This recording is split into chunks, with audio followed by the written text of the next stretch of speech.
तर मित्रांनो, आज आपण आलो आहोत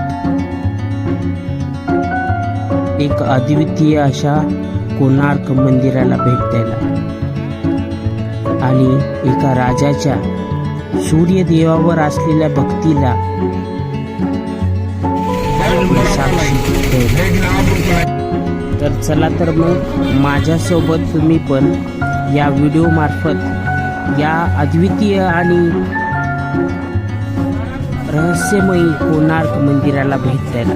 हो, भारत हे सोन्याचा धूर निघत होता, ह्या गोष्टी खऱ्या आहेत. त्या दहा रुपयाच्या नोटवरचं चक्र आहे या ठिकाणचं चक्र.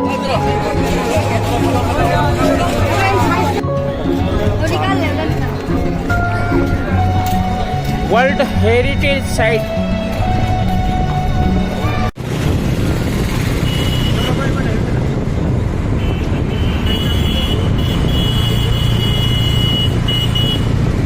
आपण जात आहोत कोणार्क सन टेम्पल म्हणजे सूर्य मंदिर हे बघण्यासाठी. हे सूर्य मंदिर जे आहे ते सूर्य मंदिर आहे ओडिशा राज्यामध्ये कोणार्क हे गाव आहे त्या ठिकाणी आहे हे सूर्य मंदिर.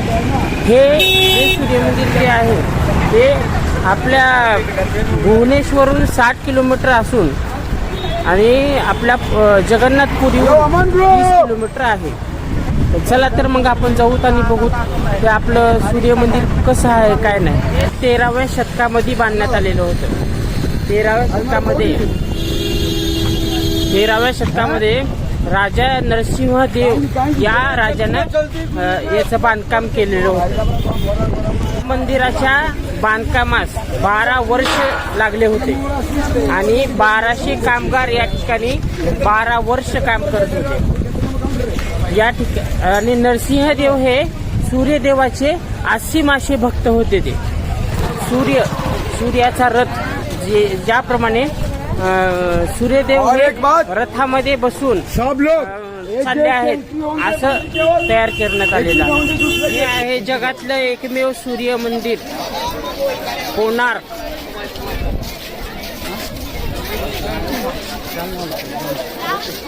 ये है हमारा guide Aman group. Sanjay Kumar geography survey याच्यामध्ये जागतिक वारसा म्हणून याची नोंद झालेली आहे. या ठिकाणी देवाची मूर्ती सध्या नाहीये, फक्त हे लोक ना या देवाला सूर्यदेवाला बिरीची नारायण म्हणून ओळखतात. क्षेत्रास अर्क क्षेत्र म्हणून ओळखलं जातं कारण की इथं जास्त जरा ऊन जास्तीच लागतं बघा आणि समुद्रापासून जवळ आहे. कोणार्क मंदिराचं दर्शन घेण्यासाठी 40 रुपयाचं तिकीट आहे दर माणसाला.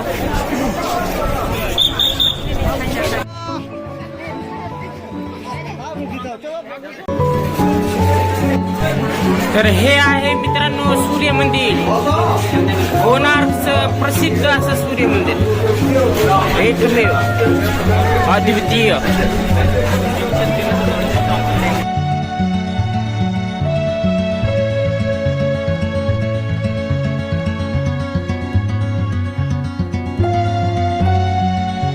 मंदिराची रचना आणि स्थापत्यशास्त्र इतके अचूक आहे की त्याच्या भव्यतेकडे पाहून तंत्रज्ञानाच्या अभावात असे कसे निर्माण केले असेल याचे आश्चर्य वाटते.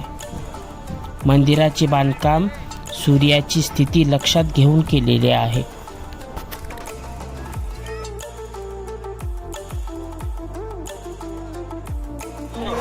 हे बघा, खाली हत्ती आहे आणि वरी सिंह.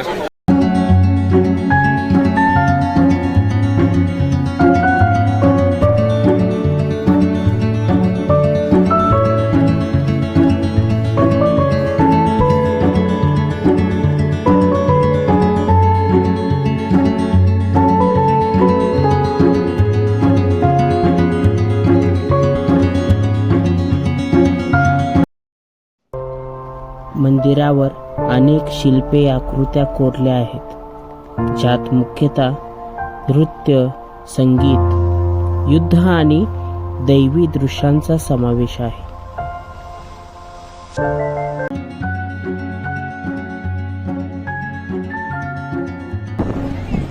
या ठिकाणी आता सध्या देव नाही आहे. बरं कशामुळे नाही आहे तर हे अशी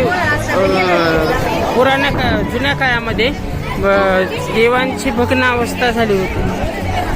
जे आक्रमण झाले, परकीय आक्रमण झाले, या आक्रमणामध्ये ना या ठिकाणी खूप नासधूस झाली. त्याच्यामुळे आता सध्या या ठिकाणी देवपूजा केली जात नाही.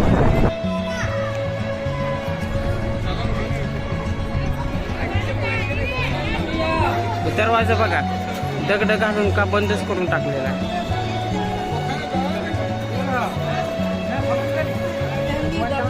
दररोज लाखो भाविक आणि पर्यटक या ठिकाणी भेट देतात बघा. हे मंदिर प्राचीन स्थापत्यशास्त्राचे अद्वितीय असे उदाहरण आहे. हे बघा कोणार्क मंदिराचा जो हे चक्र आहे, ह्या 10 रुपयाच्या नोटवर जो चक्र आहे तो या ठिकाणचा चक्र आहे.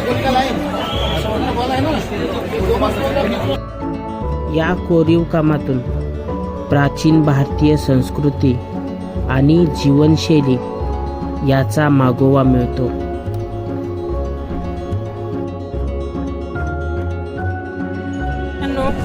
या कोणार्क मंदिराची रचना ही एखाद्या सूर्यदेवाच्या रथाप्रमाणे करण्यात आली. या ठिकाणी एक चक्र आहे, त्या रथाचा पाय आणि 14 चक्र या ठिकाणी आहे.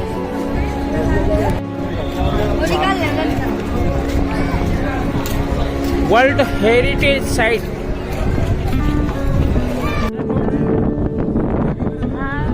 देवाच्या मंदिराच्या समोर, कोणार्काच्या समोर जो जी मंडप दिसतोय, नटदेव मंडप असं त्याचं नाव आहे. त्या मंडप, तो मंडप हा आहे नटदेव मंडपम.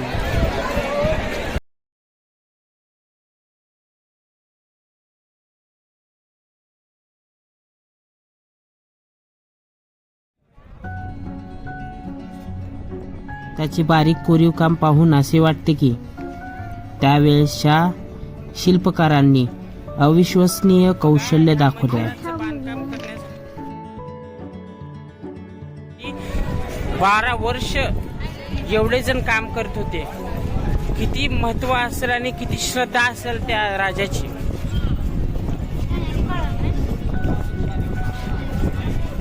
आणि हे परकीय लोक आपले भारत हे सोन्याचा देश का बरं म्हणत होते हे आता कळतंय. हो, भारत हे सोन्याचा धूर निघत होता. ह्या गोष्टी खऱ्या आहेत, कारण की एवढ्या आपल्याकडं अतिभव्य आणि दिव्य मंदिर आहेत.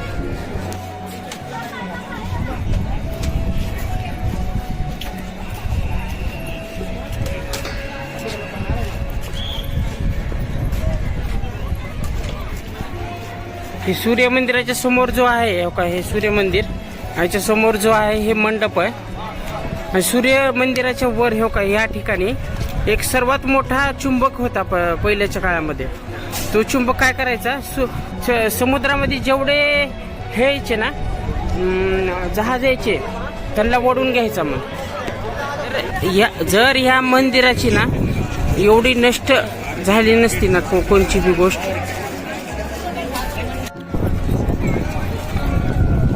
याची एक विशेष गोष्ट म्हणजे त्या काळामध्ये सूर्यदेवाची जी मूर्ती होती पूर्ण मातीवर ना तिथे एक चुंबक होता. त्याच्यामुळे ती मूर्ती जी होती खाली जमिनीला टेकलेली नव्हती, ती पूर्ण ओढून घ्यायची, ती अर्ध्या भागातच थांबायची, तिला काही असं स्थान नव्हतंच. एवढी ती श्रेष्ठ मूर्ती होती. जर ह्या मंदिराची एवढी नासधूस झाली नसती तर आज हे जे मंदिर आहे हे आपल्याला खूप महत्त्वाचं असं मंदिर असलं असतं. हे ग्रीन ग्रेनाईट या दगडापासून, ग्रेनाईट आहे पण ग्रीन ग्रेनाईट या पद्धतीच्या दगडापासून याचं उत्पादन झालेलं आहे.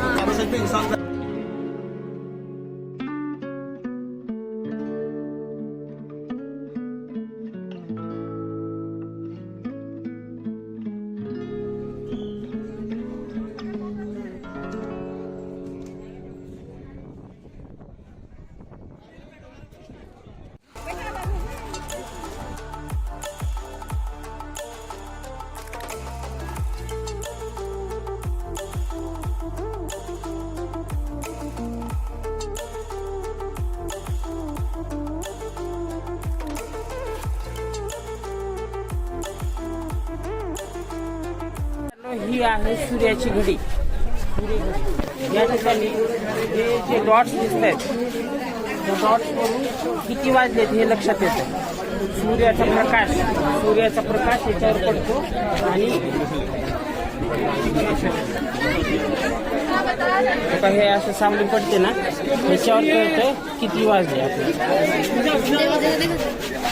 कितना टाइम हुआ मैं आपको बताने जा रहा हूँ. ये छतरी का छाया जिधर जिस गोली पर लगता है वही से हिसाब होता है. मतलब यही बीच में तो गोली है, यही तो बल है. बल 1 2 3 4 5 6 7 8 9 10 11 12 बल. एक बल 3 मिनट, 12 गुना 3 36 मिनट. यहाँ तक 10:30 होता है. 10:30 में 36 मिनट प्लस करेंगे. 11:06 समझते हैं कैसे होता है, मैं आपको बताता हूँ. बच्चे को है ये बॉल से लगे बीच वाला बॉल तक 60 गोलियां होता है. 60 बॉल ऐसा बॉल जो है 60 बॉल. एक बॉल 3 मिनट, 60 गुना 3 180 मिनट, मतलब 3 घंटे. 3 घंटे का 2 बार कर दीजिए, 1.5 घंटा. सर मैं 1.5 घंटा 7:30, 1.5 2 10:30 12 1.5 3 4:30 6 9 12 3 6 अंटे को अच्छा घूमता है. सेंटर में डंडा रखा और यहाँ पर 11 बजे यहाँ पर लगा रथ.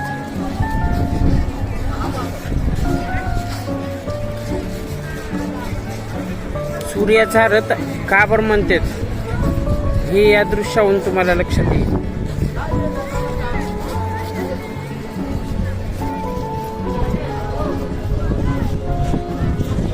हे आहे छायादेवी मंदिर.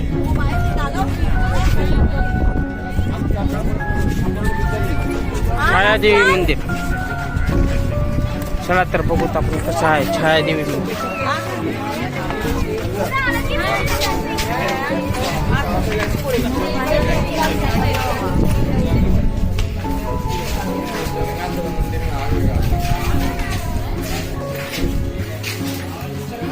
या ठिकाणी पहिलं घुमट असायचं, आता नाही येते.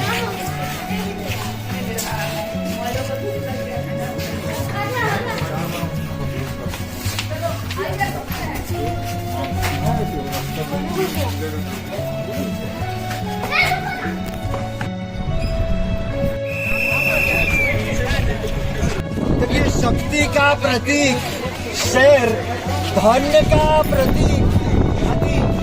ये दोनों आदमी के नौ से हो जाए तो आदमी का मन में अहंकार आता है, गौरव आता है. इसलिए आदमी नीचे का मंदिर आने से पहले गौरव अहंकार बाहर छोड़ के आइए तो भगवान दर्शन मिल जाएंगे. ये बताया है ये मेन गेट में पहले. हे होतं सूर्य मंदिर कोणार्कचं. तर नक्की व्हिडिओ आवडला असेल तर नक्की लाईक करा, शेअर करा. धन्यवाद आणि पुढचा व्हिडिओ बघा.